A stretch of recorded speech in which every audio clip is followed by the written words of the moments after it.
No, I'm messing around. But I had the opportunity of meeting you on Clubhouse. Can you tell us? Let's talk about that story. Nah, she laughs profusely. Okay, go ahead. So I met Anthony on Clubhouse and he said, man, your moderation is fire. You need to come help out in my space. That's how that happened.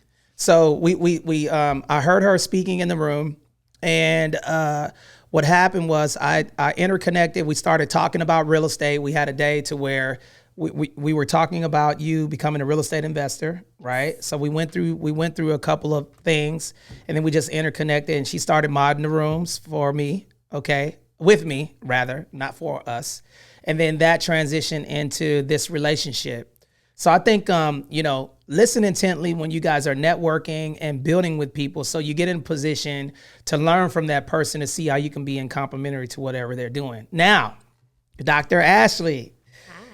You have a story about your PhD, right? It was a difficult journey. Do you want to share that? Yeah, it was an extremely difficult journey. When pursuing my PhD, we started a family. I got married in the midst of my PhD program. And then after getting married, had 2 children.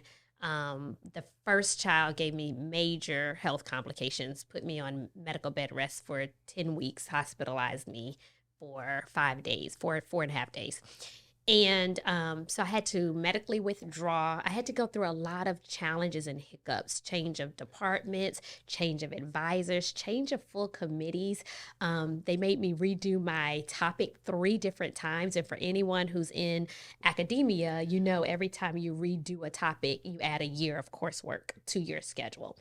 And so I literally had to persevere. I had to fight through. I had to overcome every challenge you think you would experience, I did plus some. And research shows that when you're pursuing a terminal degree, it's harder for Black women than any other group to achieve and attain those degrees. But I fought through, and that's where 2 quotes resonated with me. Constance has heard these 2 quotes as well as the ladies in the community. And the first one is, you can be a masterpiece and a work in progress at the same time.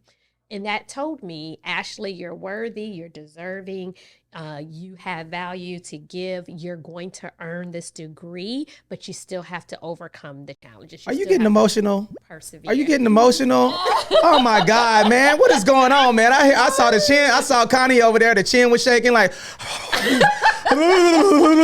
what is going on? Are you crying? Connie is crying, y'all. Okay.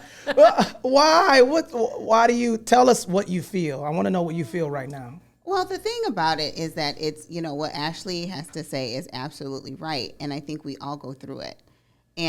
But we don't talk about it. And that's what has been so, wonderful and phenomenal about the group and about Ashley, is because the things that many of us women think about or endure, we actually are able to share that, and to listen to Ashley share her story. That was, it's so hard. We all our struggles may look different, but it's a struggle nevertheless. And I think that's the thing, is that women in leadership, it is so taxing, and it can be so stressful, and it can be so just, overwhelming that many of us just end up quitting. But when you have the support and you have the resources and just the examples to continue to keep on going, it is so critical, because we deserve to be able to do all the things, that just quite frankly men are able to do too.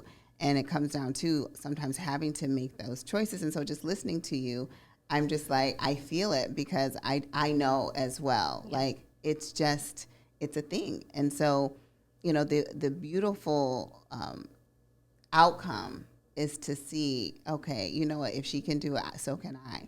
And the inspiration that we draw from, each other, and not just Ashley and I, but each other as a community, has just been, it has changed me. And so I'm so grateful.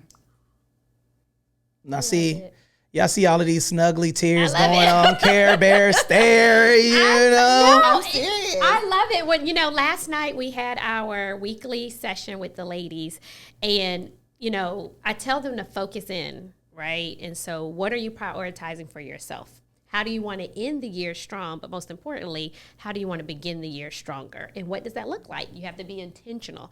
And so getting their reports, listening to what they've overcome. I've seen these women throughout the year overcome and push through and persevere. And it's beautiful. It's really beautiful to see. But the second quote that I was going to share is from the late, great Chadwick Boseman, which is, you can take your time, but don't waste the time that you have. So even if you can't execute it right then, even if you don't achieve it in a time period that you want it done, what are you doing to continue to work towards it, even if it takes you a longer period of time? Because you want to honor yourself and stay true to that.